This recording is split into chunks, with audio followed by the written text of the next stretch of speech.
voix du Québec.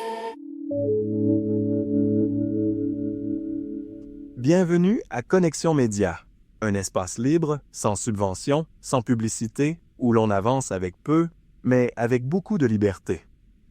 Le Québec vit une transformation médiatique profonde, une transformation qui touche autant le public que le privé que le citoyen.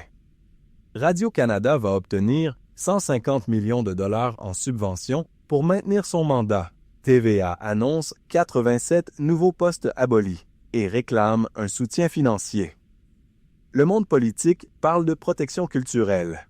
Et Pierre-Carl Péladeau, lui, affirme que les conditions actuelles pourraient même mener à l'effondrement de la radiodiffusion privée au pays. Mais derrière ces annonces, derrière l'émotion, les discours, les stratégies, une question essentielle demeure. À qui appartient vraiment l'information que nous consommons? Pour cette première émission, notre objectif est simple, remettre les choses en perspective. Pas de drame, pas d'idéologie, pas d'agressivité, juste une analyse honnête, claire, nécessaire pour comprendre comment notre écosystème médiatique est arrivé au bord de la rupture. Ce soir, avec nous, Sophie Renaud, experte en culture médiatique et nouvelles plateformes. Bonsoir Sophie. Bonsoir, merci de l'invitation. Et avec Marc-André Bouchard, analyste en stratégie des communications. Bonsoir Marc-André. C'est vraiment toujours un plaisir d'être ici avec vous. Quand on voit 150 millions injectés à Radio-Canada, alors que dans le privé on abolit des centaines de postes, on est en droit de se demander où se cache l'équilibre. Le public s'informe autrement. Les plateformes numériques dominent, les créateurs indépendants se multiplient et les grandes chaînes n'ont pas suivi la cadence. Elles sont devenues trop lourdes, trop lentes, trop coûteuses. On ne vit pas une crise, on vit une transition. L'effondrement de la publicité traditionnelle met toute l'industrie en tension. Est-ce que le modèle télé peut survivre? Pas sous sa forme actuelle. La télévision ne disparaîtra pas, mais sa manière de se financer, oui. Les grandes chaînes s'appuient encore sur un modèle de coût des années 90, mais leurs revenus sont ceux de 2025. L'écart est devenu trop large. En tant qu'experte en culture médiatique, pouvez-vous nous dire pourquoi soutenir un diffuseur public est une chose, mais renouveler un modèle coûteux en est une autre? Comment interpréter ce financement massif à Radio-Canada? Radio-Canada assume une mission culturelle essentielle qui consiste à informer, à éduquer et à représenter le pays. C'est une mission importante qui demande des ressources. Le défi, aujourd'hui, est de concilier cet engagement avec la transparence. Le public souhaite savoir ce qu'il finance et pourquoi. Et dans le secteur privé, TVA réclame aussi du soutien. Cette demande est-elle fondée? Le réseau TVA, comme entreprise privée, se bat pour conserver un modèle d'affaires en pleine transformation. Mais une chose demeure évidente. Le citoyen se demande aujourd'hui si le financement doit soutenir une mission ou simplement prolonger un modèle en déclin. Un élément mérite d'être rappelé.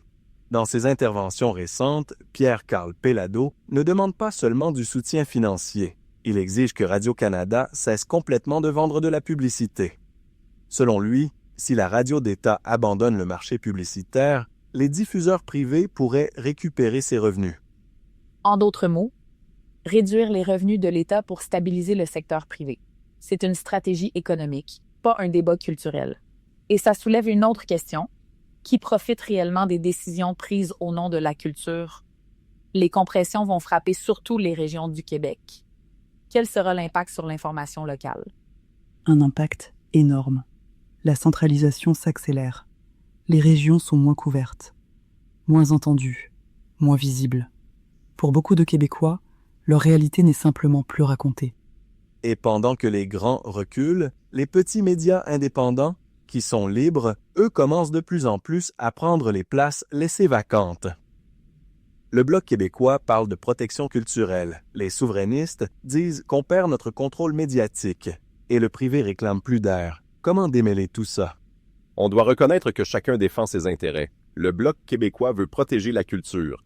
Le privé veut protéger ses revenus. Le fédéral veut protéger son diffuseur public. Mais souvent, le débat oublie le principal intéressé. Le citoyen, celui qui finance tout cela. La technologie avance trop vite pour que les modèles politiques suivent. Nous sommes dans un moment de bascule, un moment où tout doit être repensé.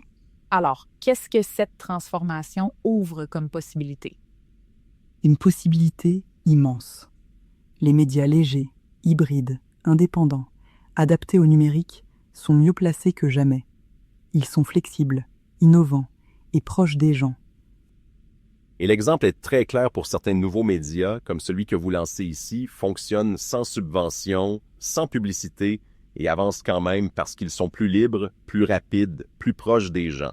L'information n'appartient ni au gouvernement, ni aux entreprises privées, ni aux partis politiques. Elle appartient d'abord à ceux qui la vivent, les citoyens, les familles, les régions, le peuple du Québec.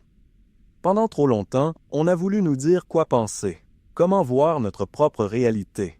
Mais l'information n'est pas une tour, c'est un miroir, et ce miroir doit refléter tout le Québec. Une chose est certaine, une nouvelle génération de médias se lève. Plus légère, plus libre et plus humaine. Peut-être que l'avenir n'appartient pas aux grandes tours vitrées, mais aux médias qui avancent avec peu et avec beaucoup d'authenticité. Merci à nos invités. Merci à vous tous. Ici, l'information n'a pas de drapeau. Elle a une mission. Bienvenue dans Connexion Média.